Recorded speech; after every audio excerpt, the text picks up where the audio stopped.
Great.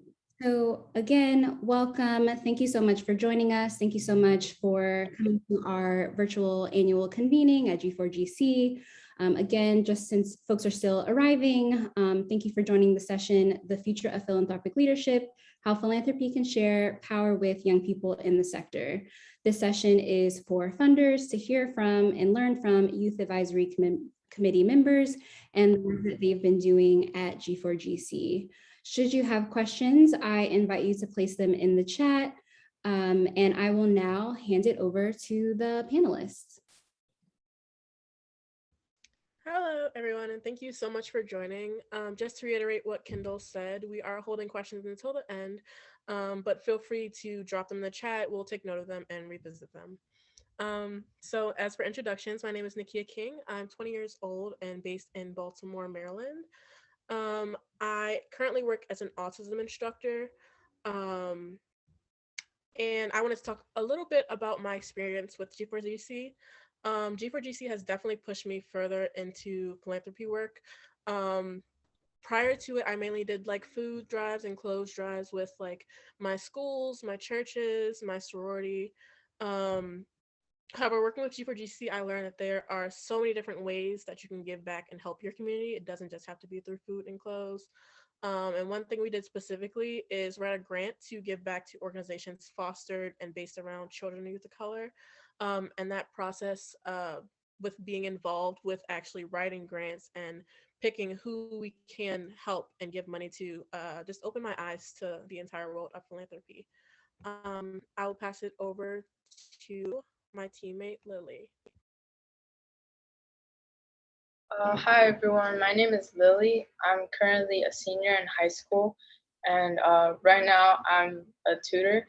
But what my experience with philanthropy and G4GC is, what it has changed in my life is the way I see how philanthropy works.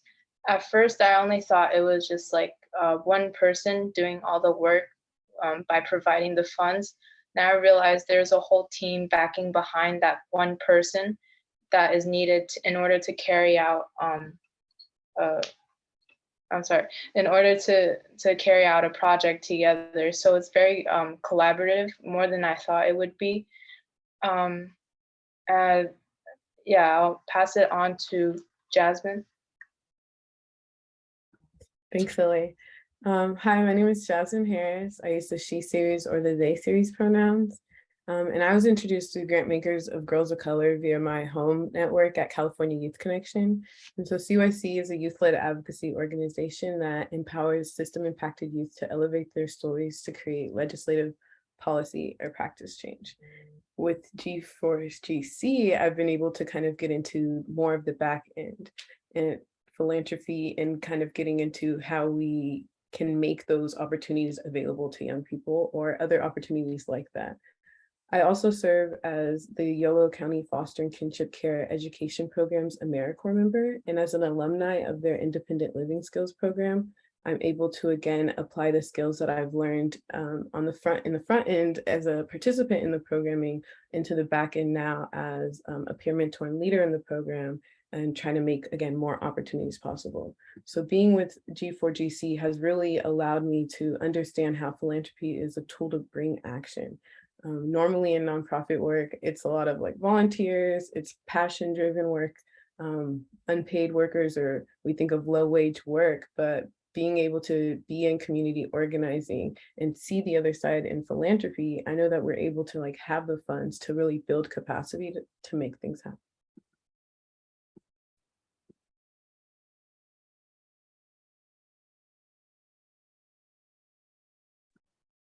So Nakia, Lily, and I will be answering different assortments of questions today, again, about philanthropy and youth action. The next question is, what are some ways in which we can get the youth in our communities involved in philanthropy? A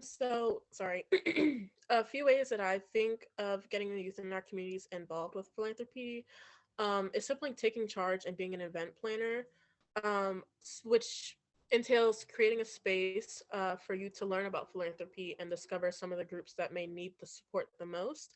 I know for me personally, I didn't learn much about philanthropy until my freshman year in college, when I joined a sorority. And obviously, in a sorority, you have specific organizations that you support. But I really regret not learning about philanthropy sooner. I feel like I was really naive to the other communities that need support, and not just monetary support, not just like support with food or clothes, but just like basic things like art, like supplies and tools needed to progress their organizations. Another thought I had is using social media platforms. I feel like a lot of you today are on various social media platforms. And you can use those platforms to share information about philanthropy and philanthropic events happening near them. Um, and it's just overall a good place to start. Although I am a part of G4GC, I created a TikTok page for G4GC. And although it was never quite utilized and like hit the public, I had a video in the drafts that followed like a day in my life as a philanthropic youth advisor. Um, and I made the video to show that like philanthropy, like you can be a part of philanthropy and still have a life outside of it. Whenever I thought of philanthropy and people who worked in philanthropy, I always thought that it consumed so much of their lives because they spent so much time trying to find grants and funds and things like that. But I was able to have a completely normal life outside of the meetings we had. Sorry, there's a ambulance going by. But I was able to just see a different side of things and see that I could have a life outside of it. Um, and I also ended the video with ways that youth can be involved. I wanted to share the video today, but unfortunately it was lost. So sorry about that. But this was just to show how balanced your life can be while making a positive impact on our communities. And I will pass it over to Lily. Hi. What I said in response to this question is that youth can be more involved in philanthropy by like through schools. I feel like maybe like going into schools and local schools like near you and speaking about what philanthropy means to you, since I feel like there's a lot of like misconceptions about it, that it's like portrayed a certain way where it has to be philanthropy has to be demonstrated this way to be considered as an uh, charity for the local community. But I think, yeah, involving more in schools and like having events and having a youth audience attend them will make them more interested into like your organizations and have them as like positions in your companies, and how they might help you by their different point of views as like the world sort of changes into more like digitally. They could help you with like graphic designs and everything like that. 'Cause I know some friends who are like very proficient on the computer and in media, and I feel like uh, you guys could easily get like a lot of youth to help you out for free for community service hours, or just like some people just aren't aware of that they're interested in philanthropic work unless they are exposed to it. And I feel like in school or like in our personal environment, it just doesn't really expose us to like what it is, and it just ends up being perceived as just like a charity, and then it feels like there's no way you can be involved in it, and it's just getting the word out basically. I'll pass it on to Jasmine now. Thanks, Lily. I really like what you were saying about that exposure of like, you don't know what's out there. I feel like when we're little kids, everybody's like, oh, what do you want to be when you grow up? And it's like, there's like 5 answers because those are only the 5 professions you've seen. And so I just really appreciate that sentiment. I have a background at a youth-led organization. So when I think about how young people can get into philanthropy, I really think about them being involved from the conception, thinking about philanthropic objectives, areas of interest, different grant opportunities, and really helping create that, deliberating where those funds go and what the grant objectives may be. Young people have a lot of ideas and they are the future, right? So how do we let them build and set that future up for themselves? And on the other side of that is not just allowing them to create those grant opportunities, but how are we empowering young people to apply for those grant opportunities, right?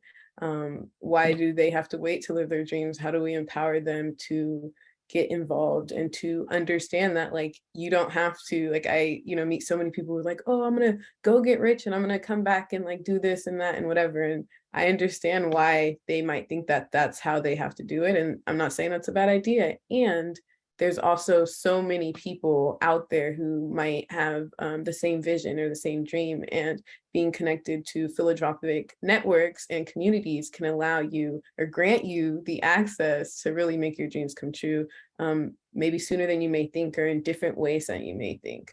There's a really good quote that goes, if you want to go far, if you want to go fast, go alone. And if you want to go far, go together. And so thinking about, again, how we empower young people to like be decision makers, and we empower them to like, we, instead of thinking about how we pass the torch, it's like we're going on this journey together so that we're building a long-term structure and power building.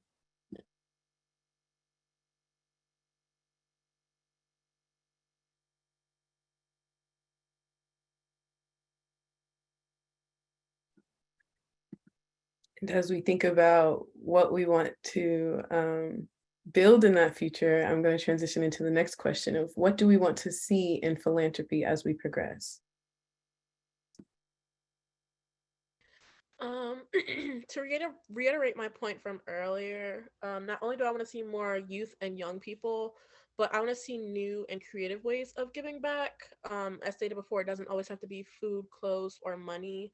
An idea that I actually thought of specifically was donating art supplies to small organizations based around arts. I actually had the privilege of working at a museum 2 summers ago, in the education department, and I really got to understand the funding and how they as a museum give back to other communities. And so I researched a lot of organizations that were much smaller that were in need of resources such as art kits. I found a dance organization that needed space just to practice. I found organization based in girls and some, and they just needed um, just applies to like fund that creativity. Other organizations that they can collaborate with, or just like receive help, whether that's monetary or just through like physical items. Spreading the causes are so important, to get people involved. So I will pass it off to Lily. What I said for this one is similar to like what I said for my last question, but it was just think focusing more on like marketing and like putting out like pictures of like just how you guys work in philanthropy, maybe like a picture of your team or some event, just like so more people can see the people behind giving out these funds and doing philanthropy, so it could change up like how it generally is seen as like not associated with people of color, but like putting it out more that it actually can be and it is. Moving on, Jasmine. Thanks. I definitely appreciate like the sentiment that philanthropy can fund things that are not just what like we traditionally think. Direct service and like being on the ground it does a lot in the like in some ways, but when we think about like how do we make like long-term and lasting change, I think that that's where we can really like turn to philanthropy to be the capacity builder. And so I hope to see more opportunities for young people, again, to write and apply for grants, more opportunities for them to develop and create their own opportunities and participate in that process. So when we look at like grant directives, having organizations sit down with the young people and have them be a part of looking at their programming of like, okay, if we get this funding, like how is it going to show up, and like letting young people really lead when it comes to that decision making. I think youth, again, have many ideas. They often just need the opportunity and the support to accomplish them. And so how do we really empower youth to take charge and be the change that they want to see for the world that they want to live in? Thinking about long-term base building, thinking about how in philanthropy, we're opening up processes, we're not funding in silos, and we're building community like long-term.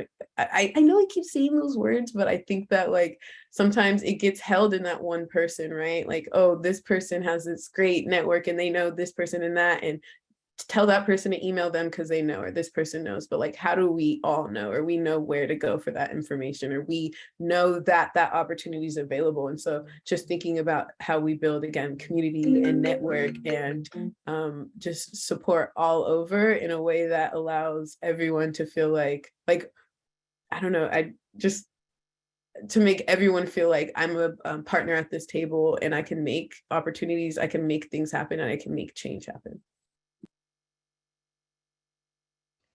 To build off of what Lily and Jasmine were saying, I think I also want to see more, well, less of support based on popularity and more so on impact.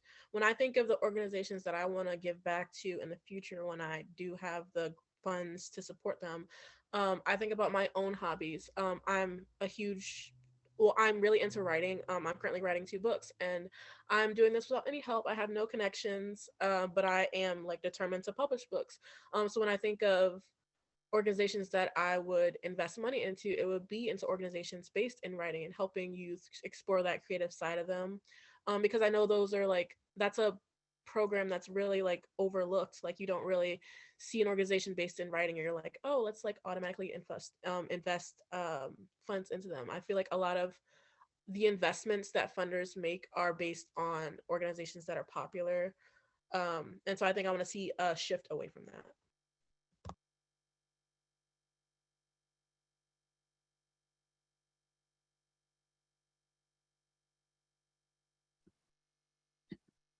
The next question is one of the biggest things we've learned in our experience in philanthropy.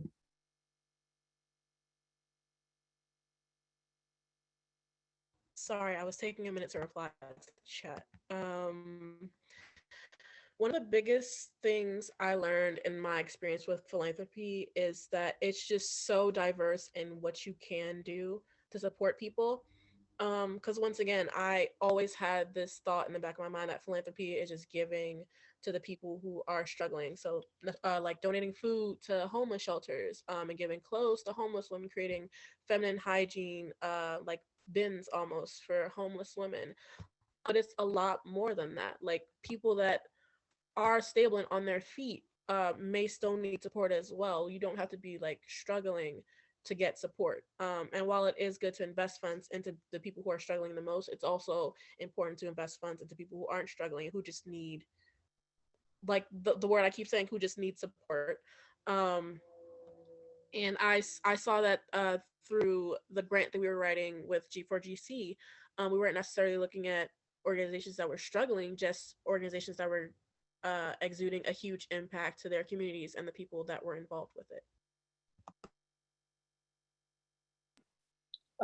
What I learned about my experience with philanthropy and G4GC is that how widespread this is, as like we came together for our retreat with only some of us, as some of us did virtual, but when we came together, I learned that so many of these people, like some came from Memphis and like just all around the states, and I thought it was like crazy to think that all of them were in the same place that I was and was um, uh, going through the same conditions that I was. Because if we come from different places, it was just amazing to see how everyone brought up multiple different ideas and problems that I didn't see in my daily life just because we don't live in the same situations or in the same area. Um, and something I was thinking about for what I learned with my experience in philanthropy is how how much kindness it is built off of, and looking at the application process of just being in this program, or also just the application of applying for a fund. I just thought it was really like easygoing and like still strict in knowing what the objectives of what um, these people who are going to what they're going to do with the money.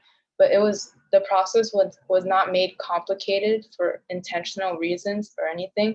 And I think that like generally just the kindness that this whole like G4GC has shown through the application process, just like not trying to make words too complicated for people to understand, like examining the language in our writing and these applications are like really important, and how it might not, this will like not intimidate anyone for applying for funds if they need anything. I think that's really important. It's just like organizations like catering to the audience and like making sure to make things understandable and digestible for everyone, so that this like resource is available for everyone, not just people who are like educated and understand how to like eloquently like write or like trying to say what they're like trying to do. And yeah, I'll pass it on to Jasmine now. Yeah, I definitely agree with what was said before me. Just learning that philanthropy is for everyone was really reassuring. I definitely always saw myself in philanthropy.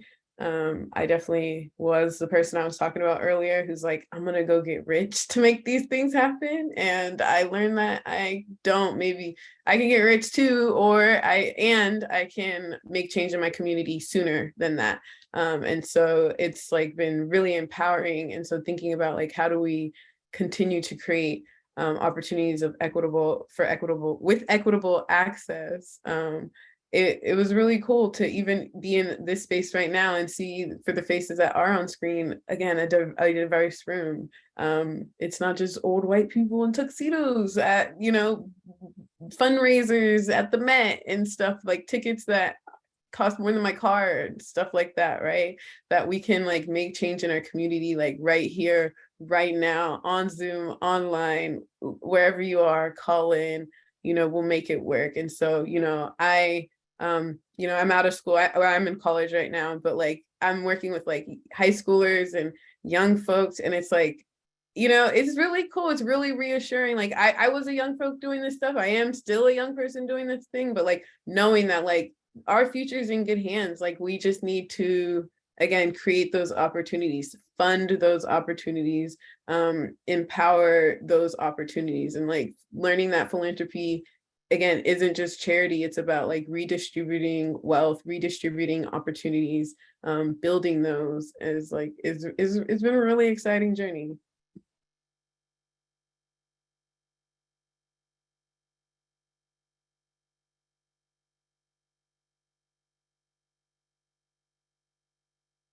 And I'm all excited, but we have one more question before we go into our Q&A, but we want to leave you with some like next steps or action items. So what are things that funders can do to empower youth to be involved? And what are some next steps or action items for funders? I think it's definitely important to meet youth where they are. And I say that in the sense that if like youth are in schools, meet them in the schools, share what philanthropy is about in schools, meet them in their clubs, in different organizations and after school programs. There's so many ways that you can reach out to youth to enlighten them about what philanthropy is and how they can get involved, and also make it fun. The reason I've stuck with G4GC is because it's never like drained me. Like it's always been fun, knowing not only the impact I can make, but also the people that I'm surrounded with just make the opportunity and the experience very welcoming. I always felt like my voice and my opinions mattered, and I think that's what youth need the most. Um, so yeah, I think just like meeting youth where they're at, and inspiring them is what you can do to get them involved. I agree with what Nikia says about like meeting youth where they are, like such as just in schools, and then like just leaving your contact information behind, and like I feel like if you just make yourself like approachable and like maybe like reaching out for checkups or anything, I think that will like make basically like befriend them in a way, because I feel like in G4GC that's sort of how it feels like in sitting in the meetings. It never felt like it was like talking to someone who was above me, like my boss or anything. It always felt like we're all just on equal levels and we're just having a conversation. So I guess like meeting and leaving your contact behind, and like making sure to revisit youth and like check up on them and ask specific questions or anything will make them like comfortable and more like inclined to reach out to you, like no matter like how long it has been, like because I find myself still reaching out to people who work in G4GC even after like months after like I stopped, like the program ended. So I feel like it's creating those long lasting connections that matter. Pass it on to Jasmine now. I'm gonna really echo my teammates with the meeting youth where they're at. But I'm also gonna build on that and say, not just in the physical sense, but like where they're at developmentally. So maybe they're not doing emails, maybe they're more text message. Maybe you do have to double call them, or maybe you have to break it down in a different way. Sometimes it can feel like an extra step, but I think it is so much, it is always worth it in the end. I think it just like, even if it doesn't show up, they might not show up in the way that you might expect them to. I think what you're giving to that youth is what philanthropy is about. And so thinking about how, when you're 16, you can go and apply for a job at McDonald's, or we can create opportunities for them to get involved in their community, to get involved in spaces like this, to learn how to use their voice and elevate their voice, or the voice of their communities, right? And so thinking about how, it might not always be smooth, but just be willing to roll with the punches and be willing to commit to authentic youth engagement.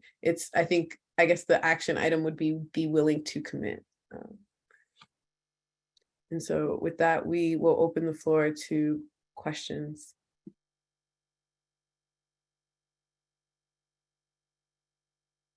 And actually, we'll start off with Amy's question in the chat, which is, what was the most challenging part about serving on the G4GC Youth Advisory Council? I think the most challenging aspect for me was just the place that I was at in my life. When I first joined G4GC, I was a freshman in college, as stated before. I was taking 5 classes in a sorority, working 2 full-time, well, 1 full-time and 1 part-time job. So there was a lot on my plate. And obviously, G4GC, we had weekly meetings, and it was a huge commitment for me. So I think just keeping up with everything that I had to juggle in my life was a little bit of a challenge. I think the more that we met and the more that we talked, it became a lot easier to like organize my life. And also, as stated before, I wasn't educated on philanthropy prior to my freshman year in college. And so I didn't really know what to expect going in. Like the very first session, I was very intimidated about the expectations that they would place on us, but they were always very lenient. They, like we said before, they met us where we were and helped build us up. So that's something I really appreciate, because they helped me overcome that fear of like not knowing what to do or not knowing how to balance things.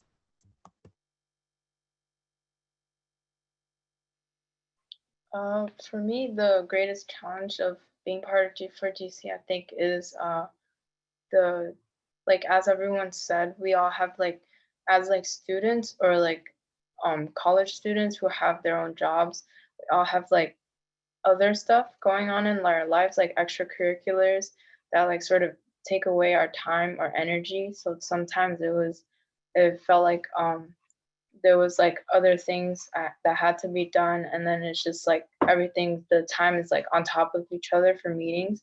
But as we said, like it was very flexible. Like we changed the adjusted time and like had later meetings if needed, if anyone was like going to be running late or anything. So I think that part was mostly fine. But I guess for me, I thought it was kind of hard to start talking with other people since I didn't really know them, and I was like first like just like very shy. So it was like kind of hard to start the conversation, and especially since it was online, that it was like even harder to form that connection because it's like I'm at home and I can't like really interact with you in person. But I think over time, it's still able to like form a connection through online, just because of how like nice everyone was in general. It's just like made me very comfortable. So I think there were challenges, but like ultimately it was all like figured out. I'll pass it on to Jasmine now. Thanks. As for, I think one of my challenges was like, how involved can you be? So similar to my teammates, there's a lot going on in the life of a young person. And thinking about like, I wanted to like know everything about everything. And I had to be realistic about like capacity and like what I could and couldn't do and how I could show up. And so one thing I really appreciate about G4GC is that it was really straight to the point of like, this is what our process is going to look like. This is how we're going to do things. Like, does it sound good? Do we need to change anything? How do we want to break this up? And then we kind of like made it work for our group or our team. And so I really appreciated that it was really like flexible and again to the point and direct. I think that allowed us to keep it fun, keep it like not too jargon heavy, and really really just like keep the whole experience really lively. So like it was just challenging how much work I wanted to do, if that makes sense. The next question that we have in the chat is what attracted us for G4GC?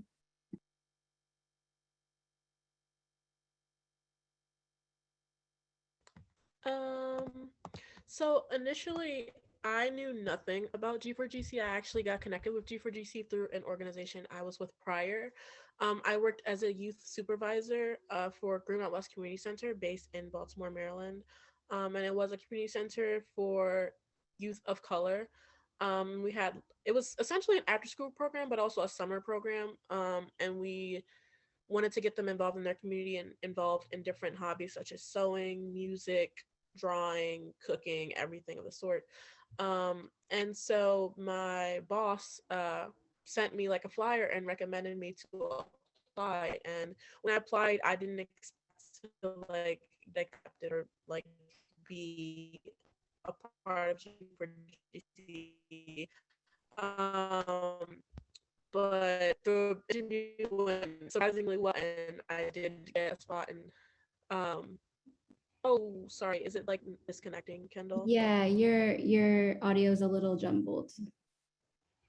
Okay, am I good now? Yes. Okay, great. As stated before, I got connected to G4GC through a prior organization, and I've just stuck with it since. I never expected myself to get this involved in philanthropy, but I am very glad that I did. Similar to Nakia, I was part of this like program, and it was, I think, G4GC contacted the. I'm sorry, there's an airplane going by. G4GC contacted like the program I was in. It was Saki for South Asian women, and in this program it was like a art program, but it was also like literature, and we learned about history as well. So it was like the arts and also mainly history and like English literature, like creating poetry. Just like it was, yeah. And then what had happened was like similar to Nikia, like the supervisor, since I like talked to her a couple of times,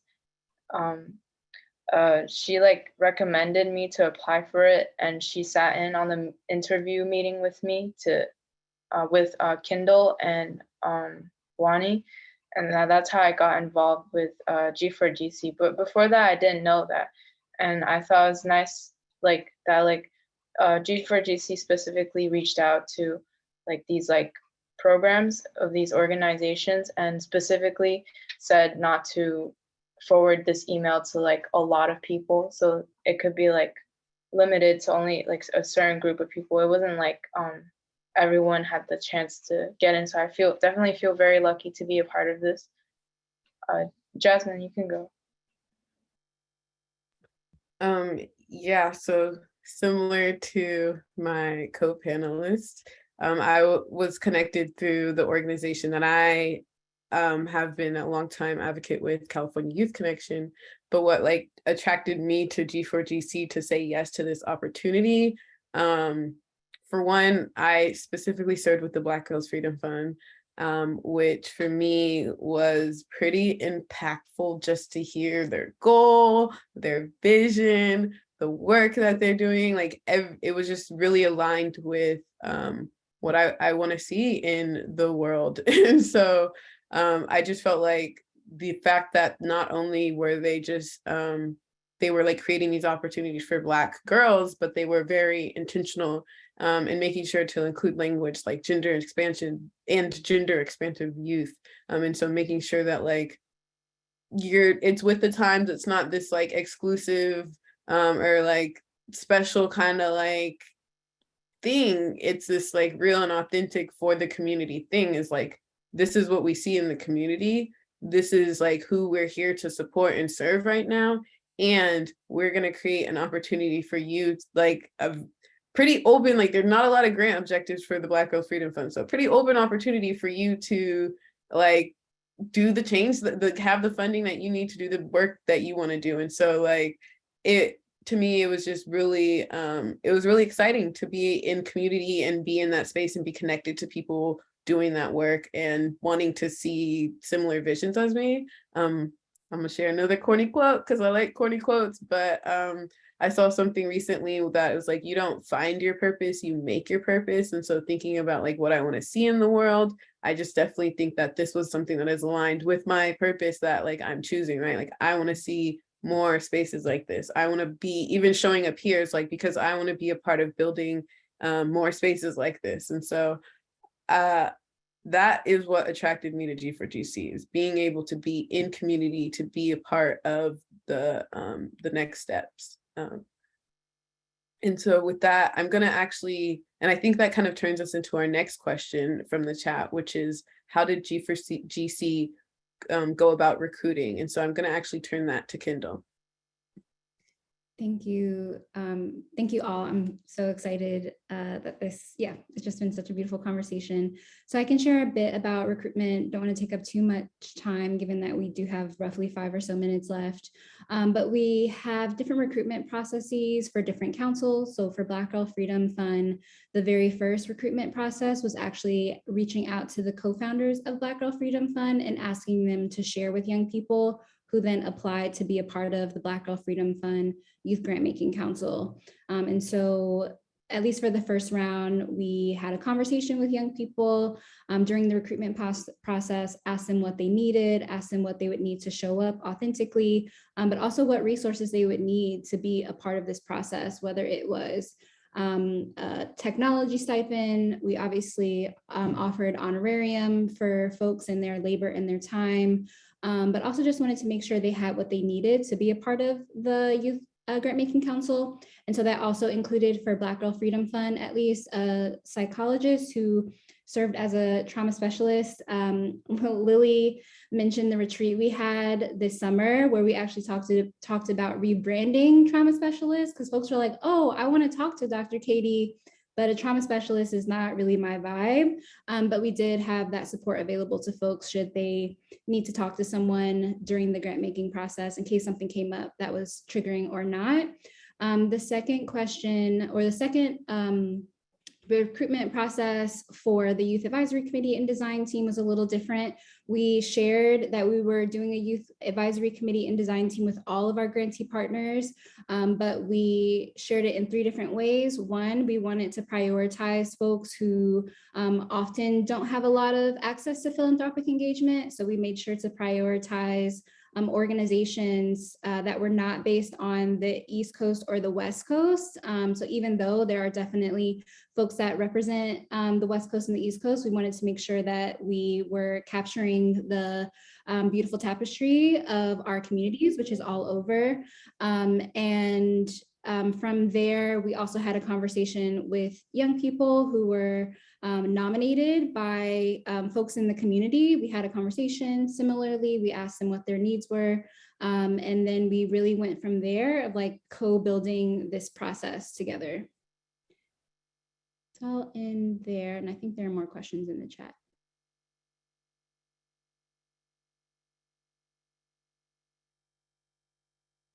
I don't see any more in the chat, but I want to give a final call for any other questions anyone might have.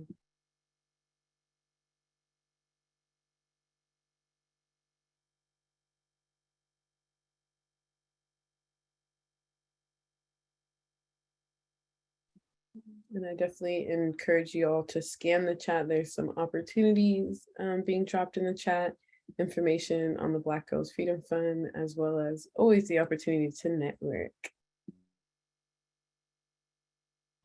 As we are approaching our time limit, I'm assuming, I did want to thank you all for being in this space with us. And I do encourage you to take what we had, all the information that we had and feedback into consideration, especially in terms of thinking about how to get the youth in your own communities to be involved in philanthropy.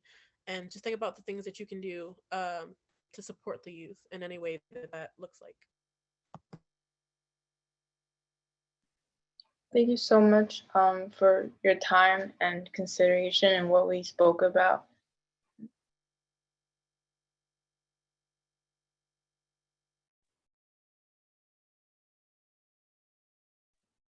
And as we wrap up, this wasn't planned, but why don't y'all just take one deep breath of community for it with me?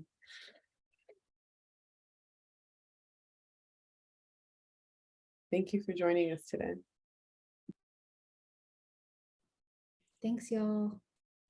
Take it easy.